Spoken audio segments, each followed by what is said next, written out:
Gary Ridgway, the serial killer hiding in plain sight. A quiet truck painter cruises a seedy highway, flashing cash to lure desperate women into his pickup. What starts as a quick transaction ends in strangulation. Their bodies dumped like garbage in rivers and forests. Gary Ridgway, the Green River Killer, slaughtered at least 49 women over 2 decades. Preying on prostitutes and runaway society forgot, he lived as a devoted husband and churchgoer, fooling everyone while satisfying an endless urge to kill. Police interviewed him repeatedly, but let him walk free to hunt again. Ridgway targeted the invisible, strangling them for the thrill of total control. His ordinary life hid a predator who turned Washington state into a graveyard, until DNA exposed the man who craved death more than anything: seeds of a monster.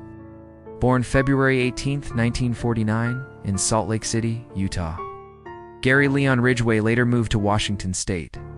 He grew up in a troubled working-class family. His father, bus driver, complained constantly about prostitutes near their home, planting a twisted hatred in young Gary. His mother, domineering and abusive, dressed him up and belittled him, creating deep resentment toward women. Gary wet the bed until his teens, and his mother would wash his genitals aggressively, a ritual that mixed shame with arousal. He stabbed a 6-year-old boy at age 16, nearly killing him, but faced no real consequences. Ridgway joined the Navy after high school, serving in Vietnam, where he began soliciting prostitutes, but fueling his obsession. Right before leaving for Vietnam, he had married his first wife. But she cheated on him while he was away, and the marriage ended in divorce almost immediately. Back home, his urges soon escalated into violent fantasies of choking women. His daydreams of overpowering prostitutes grew into detailed strangulation fantasies. He hid behind a carefully maintained facade of normalcy. In 1973, he married again, father to son. For a few years, even appeared to live a stable family life, until that marriage collapsed in divorce by 1981. By the early 1980s, Ridgway had been married and divorced twice. For the next 30 years, he showed up every day to paint trucks at Kenworth, the picture of a quiet, reliable working man. He attended church regularly, quoting Bible verses to coworkers, portraying a family man. Yet he prowled Pacific Highway South near Seattle, a strip known for sex workers, picking up women for quick encounters. His hatred for them boiled over, turning pleasure into punishment. Ridgway's ordinary life hid a killer who viewed women as objects to dominate and destroy, his rage building until it exploded in 1982. The endless hunt. Ridgway's killing began in July 1982 with 16-year-old Wendy Lee Caulfield, a runaway struggling with addiction. He'd picked her up along the highway, strangled her in his truck, and dumped her body in the Green River near Kent. Days later, he murdered 23-year-old Deborah Lynn Bonner, a sex worker he met while cruising the Strip, strangling her and leaving her remains nearby. Ridgway targeted women on the margins, knowing police paid little attention to higher-risk lifestyles. In August, he strangled Marcia Faye Chapman, 31. A mother of 3 he lured with $40 for sex, and 17-year-old Cynthia Hines, both posed in the river. That month, he killed 16-year-old Opal Charmaine Mills, another teen he picked up on the highway. Ridgway's method was intimate and brutal. He preferred isolated back roads where no one would notice when a woman disappeared. Control mattered more than speed, and he always made sure his victims could not fight back. Most were killed quietly, with his hands or a ligature, the final moments unfolding inches from his face. Even after death, he returned to the sites, revisiting the bodies to relive the dominance that consumed him. In September 1982, he killed 16-year-old Terry Renee Milligan, dumping her near the river. By October, 15-year-old Deborah Lorraine Estes vanished after entering his truck, her remains found years later. Ridgway killed 18-year-old Mary Bridget Meehan that fall, hiding her body in a wooded area. His pace quickened in 1983, claiming 16-year-old Shonda Leah Summers in January, strangled and left in a field. In March, he murdered 20-year-old Rebecca Tina Marrero, burying her near a baseball diamond. Ridgway's home life continued normally during these years, giving the impression of stability even as his murders escalated. He killed 23-year-old Denise Darcel Bush in October 1982, scattering her remains. That year, he claimed 18-year-old Shirley Marie Sherrill and 15-year-old Colleen Renee Brockman, both strangled and dumped. In 1983, Alma Ann Smith, 18, vanished after a ride with Ridgway, her skeleton found later. He murdered 17-year-old Dolores Laverne Williams in March, leaving her in a park. Ridgway targeted vulnerable women, most of them white, but he did not discriminate by race. Among them was 16-year-old Kimikai Pitzer, whom he strangled in April. By May, he killed 18-year-old Marie Malvere after she entered his truck, her boyfriend witnessing the pickup but police ignoring his report. In June, he murdered 15-year-old Carrie Roi, dumping her in a ravine. Ridgway killed 21-year-old Constance Elizabeth Naone in June, her body near the airport. He strangled 17-year-old Giselle Ann Laverne in July, leaving her in woods. In August, he murdered 22-year-old Tina Marie Thompson, her body in the river. Ridgway's rage peaked in 1984, killing 21-year-old Carol Ann Christensen in May, posing her body with fish and wine for mockery. He strangled 18-year-old Martina Teresa Otherly in June, dumping her near the airport. In July, he murdered 18-year-old Cheryl Lee Wims and 19-year-old Yvonne Shelley Tosh, both left in wooded areas. Ridgway killed 17-year-old April Dawn Boutram in August and 17-year-old Sandra K. Gabbert in April. In 1985, he murdered 23-year-old Gail Lynn Matthews, leaving her with her son's photo, 17-year-old Cindy Ann Smith, and 21-year-old Kimberly L. Reams. He strangled 19-year-old Patricia Michelle Barczyk in 1986, her remains in a ravine. He killed 23-year-old Roberta Joseph Hayes in 1987, leaving her with her baby's blanket, and 19-year-old Patricia Ann Osborne in 1987. He remarried Judith in 1988, hosting barbecues and maintaining the image of a family man while bodies continued to surface across Washington state. Ridgway killed 36-year-old Marta Reeves in 1990, her remains scattered.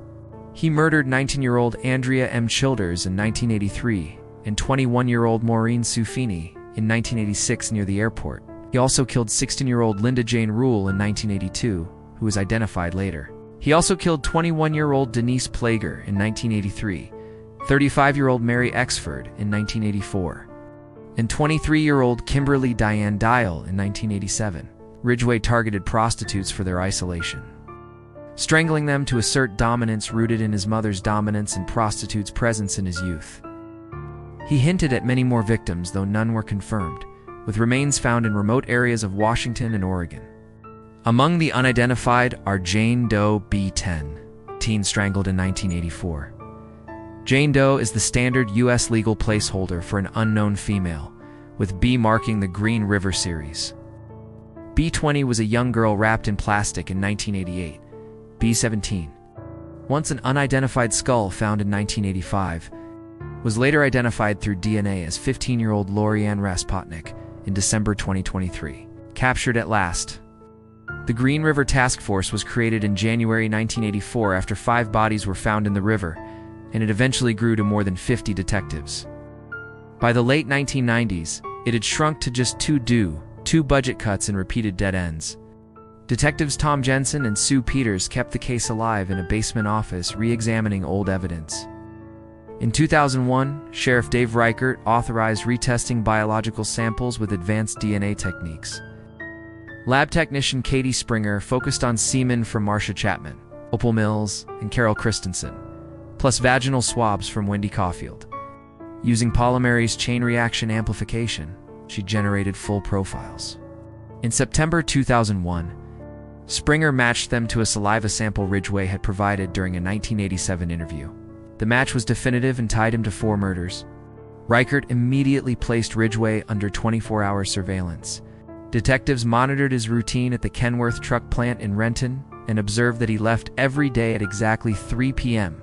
On November 30, 2001, unmarked cars waited in the parking lot as Ridgway finished his shift in paint-splattered overalls.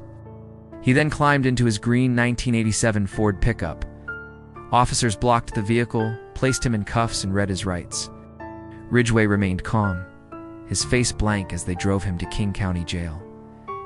Over 180 hours of interviews led by Jensen and Peters, Ridgway drew detailed maps of dump sites, leading teams to bones hidden for decades. He recalled strangling one woman while her child waited in the car, a detail that horrified investigators. Ridgway described posing bodies, placing rocks in vaginas, and leaving gum wrappers as signatures. He admitted returning to necrophilia sites up to 20 times. Facing the death penalty for 7 aggravated murders, Ridgway accepted a deal. On November 5, 2003, in a Seattle courtroom packed with victims' families, he pleaded guilty to 48 counts. Prosecutors dropped the death penalty for life without parole in exchange for full cooperation. Judge Richard Jones sentenced him to 48 consecutive life terms, plus 480 years. Transferred to Walla Walla, he spent years in solitary, occasionally hinting at more kills. His confessions identified 49 victims, but dozens remain mysteries. The unanswered questions. A profiler's deep dive. Ridgway's case stands as a profiler's nightmare. A murderer who eluded every psychological model and predictive system for more than 20 years.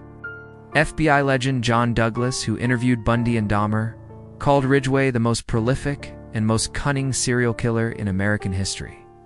He also described him as the least understood. Here is what still keeps behavioral analysts awake at night. The true body count remains unknown. Ridgway pleaded guilty to 48 murders in 2003, then raised the number 271 during debriefings. In private sessions with detectives Dave Reichert and Tom Jensen, he smirked and suggested adding a 0.